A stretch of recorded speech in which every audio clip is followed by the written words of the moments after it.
The proper comparison group for you is you yesterday. Because you can make, first of all, you're the only control group that's appropriate to you. Because you have a certain set of talents and possibilities and limitations and tragedies that are truly unique to you. And so, you might be comparing yourself to someone else on some dimension, but it's not a reasonable comparison because you don't know what talents they were blessed with, and you also don't know what opportunities they had that you didn't, etc. It's just not a reasonable comparison. It's a lot better to think about who you were and then to think, well, could you be somewhat better in some dimension? And the positive thing about that is the answer is almost always yes. Now, you can orient that transformation towards some stellar target, and that's a reasonable thing to do, but that doesn't exactly mean that you should compare yourself to that target. Aiming at something and comparing yourself to it are not exactly the same thing. Plus, your bloody comparison is also a delusion. That's another thing that you have to understand, is that you look at the person you're jealous of, and really what you're doing is you're looking through a very narrow aperture at a very thin slice of their life. You're looking at the thin slice of their life that's turning out the best, but you're also looking at a thin slice of their life that's marketed to be the best. Right, and you have no idea what the horror of that person's life might be in its totality, and you have no idea if the deal was, say you wanted to be Russell Brand. There's a good example. You wanted to be Russell Brand. You wanted to be as charismatic and as famous as he is. Well, your real wish is that you get to have everything Russell Brand has, but none of his problems. Well, come on. I mean, it's no wonder that a vision like that would make you despondent, because it's naive, it's resentful, it's jealous, it's bitter, and it's unreasonable. You have to take the good with the bad, you have to take the bad with the good, and people rarely think about that when they're thinking about, the famous people they think they'd like to be. We deserve some respect. You deserve some respect. You are important to other people, as much as to yourself. You have some vital role to play in the unfolding destiny of the world. You are, therefore, morally obliged to take care of yourself. You should take care of, help, and be good to yourself the same way you would take care of, help, and be good to someone you loved and valued. You may therefore have to conduct yourself habitually in a manner that allows you some respect for your own being, and fair enough. But every person is deeply flawed. Everyone falls short of the glory of God. If that stark fact meant, however, that we had no responsibility to care for ourselves as much as others, everyone would be brutally punished all the time. That would not be good. That would make the shortcomings of the world, which can make everyone who thinks honestly question the very propriety of the world, worse in every way. That simply cannot be the proper path forward. To treat yourself as if you were someone you are responsible for helping is instead to consider what would be truly good for you. This is not what you want. It is also not what would make you happy. Every time you give a child something sweet, you make that child happy. That does not mean that you should do nothing for children except feed them candy. Happy is by no means synonymous with good. You must get children to brush their teeth. You must put on their snow suits when they go outside in the cold, even though they might object strenuously. You must help a child become a virtuous, responsible, awake being, capable of full reciprocity, able to take care of himself and others, and to thrive while doing so. Why would you think it acceptable to do anything less for yourself? You need to consider the future and think, what might my life look like if I were caring for myself properly? What career would challenge me and render me productive and helpful, so that I could shoulder my share of the load and enjoy the consequences? What should I be doing when I have some freedom to improve my health, expand my knowledge, and strengthen my body? You need to know where you are so you can start to chart your course. You need to know who you are so that you understand your armament and bolster yourself in respect to your limitations. You need to know where you are going so that you can limit the extent of chaos in your life, restructure order, and bring the divine force of hope to bear on the world. You must determine where you are going so that you can bargain for yourself, so that you don't end up resentful, vengeful, and cruel. You have to articulate your own principles so that you can defend yourself against others taking inappropriate advantage of you, and so that you are secure and safe while you work and play. You must discipline yourself carefully.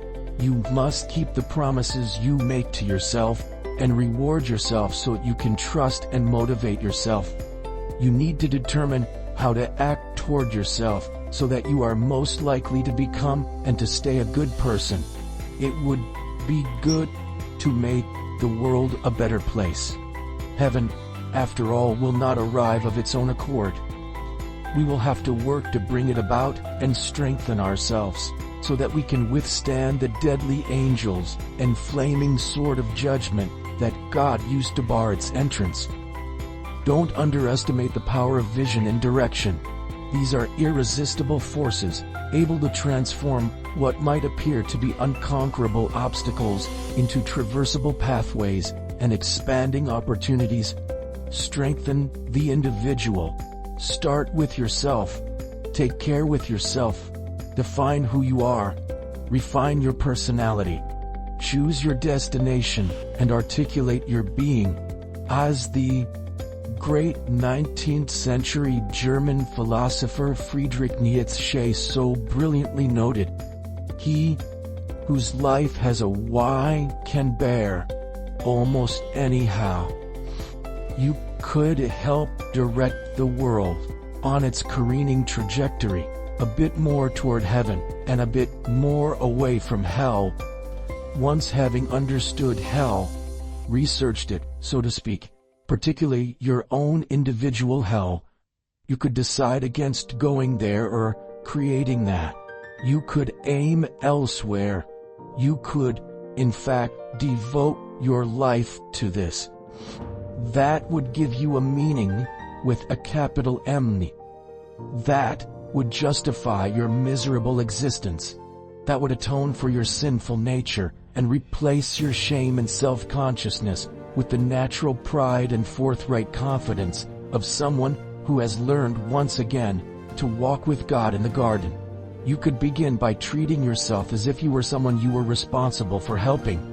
You're going to have to put some effort into your life, and you need to be motivated to do that. And so, what are the potential sources of motivation? Well, you could think about them in the big five manner. If you're extroverted, you want friends. If you're agreeable, you want an intimate relationship. If you're disagreeable, you want to win competitions. If you're open, you want to engage in creative activity. If you're high in neuroticism, you want security. Okay, so those are all sources of potential motivation that you could draw on, that you could tailor to your own, your own personality. But then there are dimensions that you want to consider your life across. And so we ask people about, Bob, if you could have your life the way you wanted it in 3 to 5 years, if you were taking care of yourself properly, what would you want from your friendships? What would you want from your intimate relationship? How would you like to structure your family? What do you want for your career? Well, how are you going to use your time outside of your job? And how are you going to regulate your mental and physical health? And maybe also your drug and alcohol use, because that's a good place to auger down, because alcoholism, for example, wipes out, 5 to 10% of people. So you want to keep that under control. And then so maybe, you develop a vision of what you would like your life to be, and that associates the goal, or once the goal is established, and then you break down the goal into micro processes that you can implement.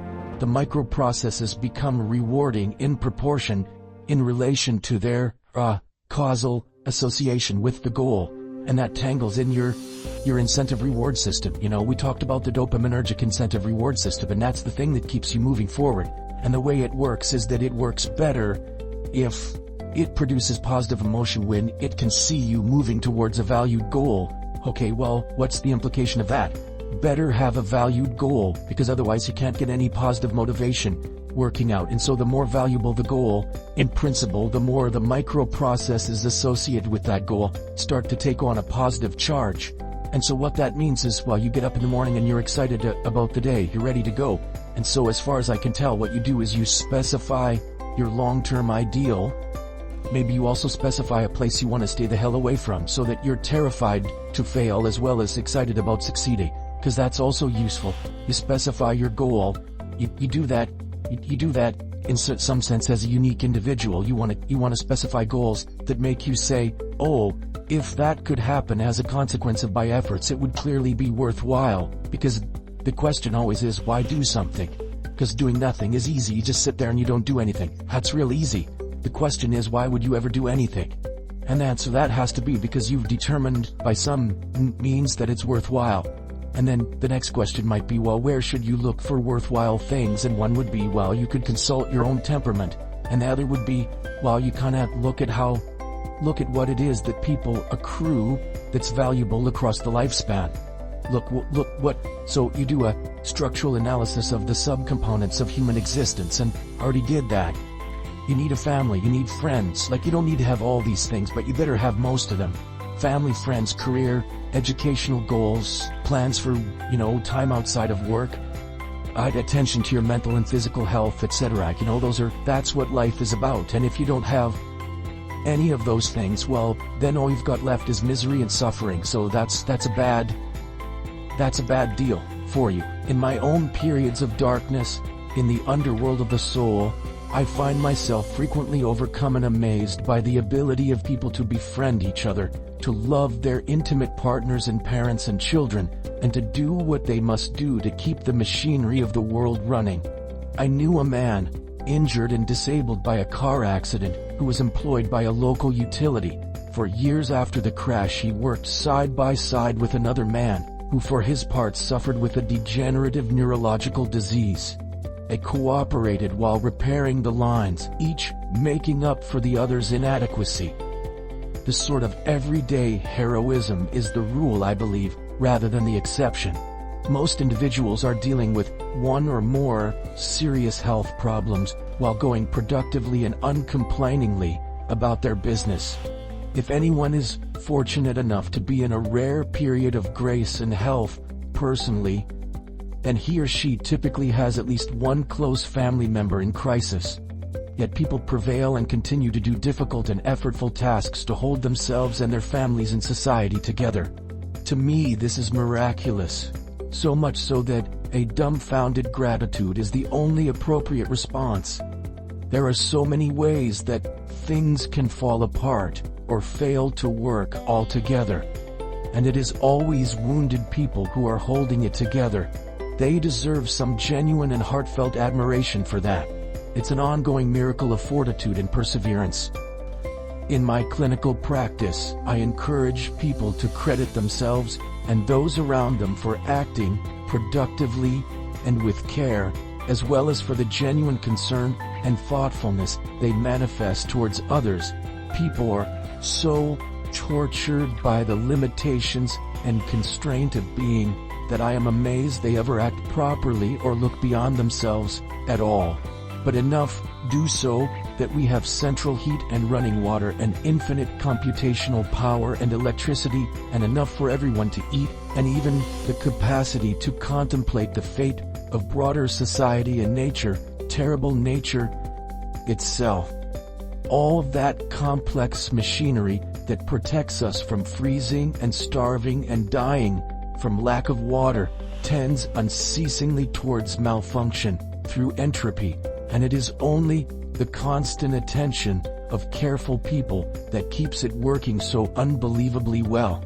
Some people degenerate into the hell of resentment and the hatred of being, but most refuse to do so, despite their suffering and disappointments and losses and inadequacies and ugliness. And again, that is a miracle for those with the eyes to see it.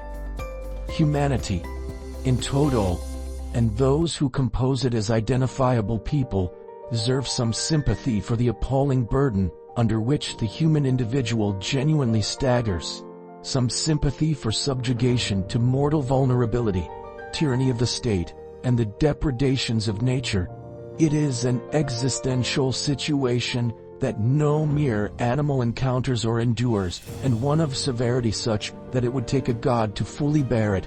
It is this sympathy that should be the proper medicament for self-conscious self-contempt, which has its justification, but is only half the full and proper story. Hatred for self and mankind must be balanced with gratefulness for tradition and the state, in astonishment at what normal everyday people accomplish, to say nothing of the staggering achievements of the truly remarkable.